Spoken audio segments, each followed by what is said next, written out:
Yo, welcome back to Chris Creates the World. In today's video, I'm going to talk about the different types of people that I met in hostels last summer. And I wanted to do this because I found that a lot of people are kind of skeptical of hostels, at least travelers that are from here in the US. For whatever reason, there's kind of that weird negative stigma to hostels. And going to Europe, it was the only way to travel. It was my favorite way to travel, and I met a ton of really cool and interesting people and got some funny stories from staying in hostels. So I wanted to share those with you in this video. So let's get right on into it.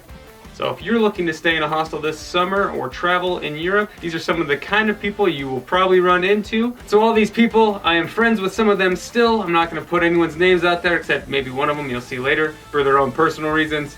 But I will share with you kind of the experience overall and show you the kind of cool people you can meet. I also have a video I made about what I packed and what I wish I didn't pack that I'll link up here in the end of the video for you. As well as I have links to all the gear that I use down in the description below, so make sure you check that on out. Get yourself something that might help you out later. So real quick, going over things, how do you find these places? The best way I have found is to go to hostelworld.com. Again, I will link it in the description below. You can go and you can search the city or area that you're going to, find a hostel, you can see the different ratings, all the services they offer and whatnot. And then I actually go to the website of the hostel and I've gotten some benefits that way, free lunch or breakfast or something, some stuff like that. So you get a little bit of extra stuff usually if you book through the hostel's own website. So last summer, my first stop was Paris, and I stayed in the hostel, but the people that I met there was really interesting. So I was kind of on the start of my journey in Odyssey, and I met a few people that were kind of on the end of their trips, and this was their last stop. So the first one I met was a guy I kind of shared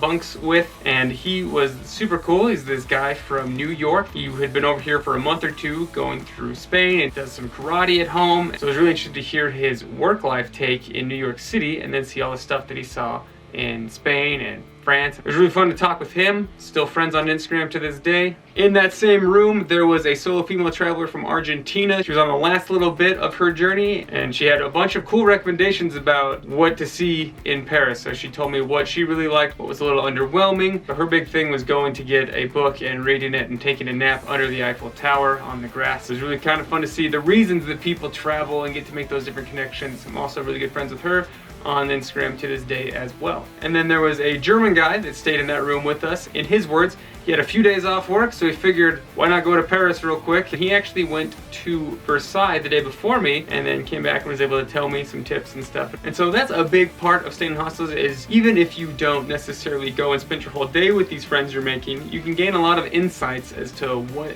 you can see around the city or the area that you're in and what other people are doing and what's worth seeing. They had all kind of checked out, and in came kind of a new wave of people. And in one of those, there was this guy that grew up in Mexico but then went to the US for school and I think played on a rugby team. So that was how he got into the US. He was in Paris visiting family, and so that was really kind of cool to hear his take about growing up in Mexico, coming to the US, his thoughts on Paris, see and hear his story. So that's one experience, and then I kind of had another experience. So I got to Luxembourg, and everything is a dice roll always. So this was sort of a different experience at a hostel. And when I went to Luxembourg, I stayed at the only hostel I could find in Luxembourg. And it was nice, it was big, it helped me while I was there. Had everything I needed, but the people in the room that I was sharing with, there were two Brazilian guys that were there for, I think, a rugby tournament, something like that. So they had practice out in the rain every day, and then they would come back in and, you know, rest or whatever. So they had all their athletic wear kind of all around the room trying to dry off. It was kind of funny. And there was also in this room, we shared it with older, he was kind of like Eastern or Central European guy, and it was really funny. I came in the middle of the night using my light, trying to be quiet. He just turns on it like lights. He's like, "You can turn on the light, it's okay." It was really funny. So in that room, a few people were snoring, so I did have to use my earplugs and stuff. So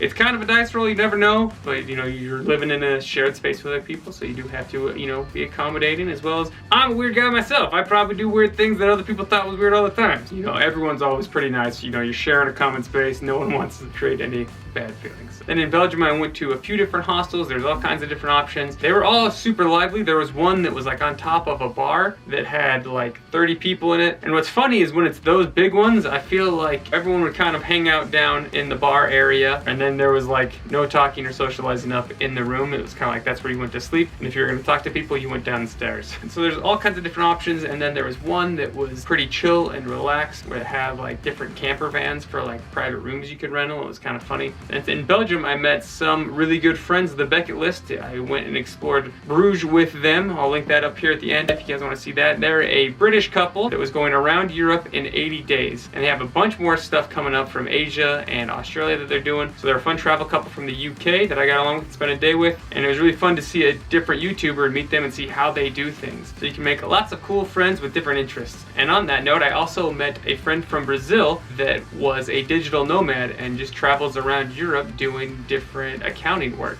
online. So that was really fun to see how she operated and did different things and lived her life that was completely different than mine. Even though I was, going on this odyssey, it was really cool to kind of meet someone that was a digital nomad that you hear all about in the YouTube stuff, whatever, but it wasn't a content creator. So as you can see, there's people from all different walks of life and backgrounds at hostels. They're really fascinating, and most of them are solo travelers, which might be your case as well, and looking to make friends. And then I made 2 trips in at Munich. I was in Munich, and then I went and did some other stuff, and I came back, and so I had 2 stays at this same hostel that had a fun, different, diverse group of people. So the first time I was there, in my room, there was a guy from Sweden that I met that was really cool. We ended up going on some hikes together, and he was there traveling through for the summer as well, but he was really into jazz and going to all the different jazz clubs in the different cities, and eventually making it to France and going to a bunch of the different jazz clubs there. So I thought that was really fascinating. And at that same time, in the hostel room, there was a guy from Venezuela that told us all about his stories from growing up in Venezuela and how he left and came to Europe and had the friends he was making there. And it was fascinating to hear his stories and to see where he's at now and all that a person can go through and still have such a positive outlook on life. And then there was 2 girls from Texas that were there as well, and they were off on a friend trip doing some different stuff in different countries and in Munich.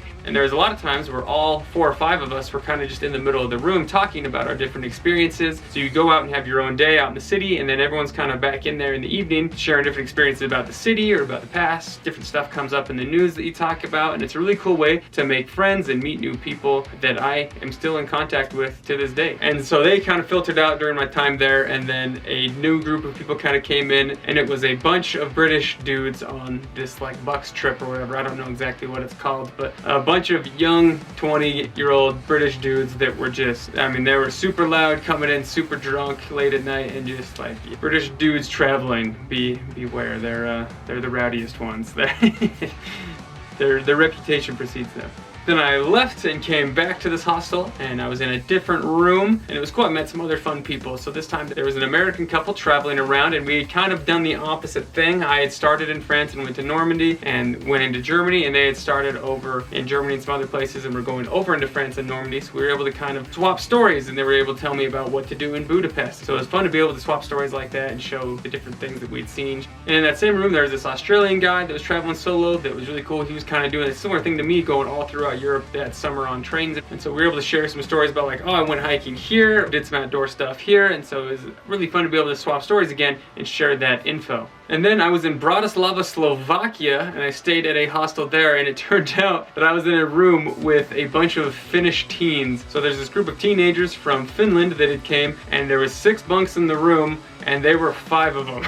So I got put in there, and so Finns, we obviously got talking about metal music, and so that was super fun to hear their takes on it. One of them was in a band, and they were able to tell me a bunch about Finland and Finland's national holiday and how a bunch of people die from drowning as they go swimming while they're drunk, and it's like a big thing on the news every year, and they're super nice, and it was kind of funny. But a lesson you can take from that is even if you're traveling with friends, like 5-6 people, you can all still go to hostels, but it's almost better because you can get the whole room to yourself, but keep it really cheap. And so I thought that was fascinating and definitely a good way to go about it if you're traveling as a group. Then we stayed in a hostel in Gothenburg, Sweden, partially because Rammstein was playing that night, and so we wanted to go to that concert. And everywhere was full except for this one hostel. There was 2 beds, which was perfect, and so we were able to find a place to stay in Gothenburg. Funny story about that as well. We were trying to find cheap tickets to go because we didn't want to spend too much money. We had some other stuff coming up like Wacken that we were going to. And so we used Ticket Swap, this website that allows you to sell and trade tickets at the same price that they're sold for or lower if you're trying to get rid of them. And so it keeps the prices price down low, and someone told me about it, and I was actually able to go to Grasspop in Belgium for the whole weekend, even though they were technically sold out. And so we had bought these cheap tickets up in like the nosebleeds for Rammstein, but then when we got to the hostel room, we're talking to the Swedish guys there, and they were like, oh yeah, our friends didn't come. We have 2 extra tickets to the foyer zone, the fire zone up in front, which is like the general admission right at the front. They were like, do you want them? Like, yeah, how much do we owe you? And they were like, just take them. Our friends aren't here anyways, so just have them. So they just gave us these tickets to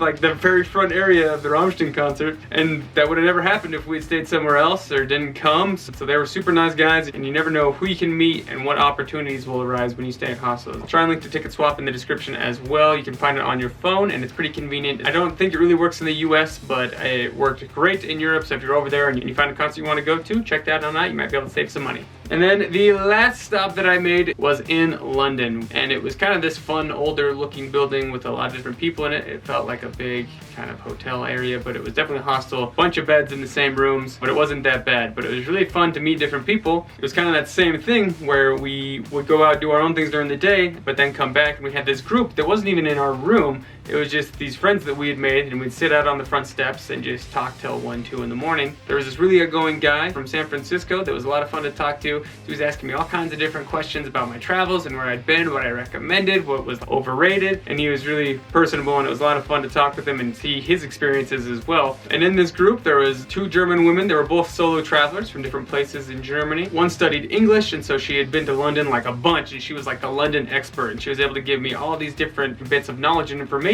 on places to go and check out while I was in London. It would be kind of fun for the video. And then the other German woman was from Berlin, and she had this list that she wanted to accomplish. She wanted to have a list of 30 things to do before she turned 30. We were trying to help her build out that list and see what her interests were and different places in the world she could go. So it was really kind of fun to build that list with her. And so these different friends that I had made in London, we kind of joked that it's the London family that we had, because we just were there and we'd chat every night. And it was super fun and good to meet these different people that I'm still friends with to this day. So in conclusion, you can meet a lot of different people from a lot of different backgrounds that you will have something in common with and you're able to make friends with. And that's one of the coolest parts about traveling. You see these different places that you go to, and they're really fun and offer these unique experiences, but the connections you make with people make it almost even more worth it, because it's that human connection and these friendships that you build. Whereas the times that I stayed in Airbnbs and hotels, I didn't get that. You know, I didn't meet any new and exciting people, but I did have a good, convenient place to stay. So I liked to stay in hostels if I could. Airbnbs were kind of my last resort, second chance alternative,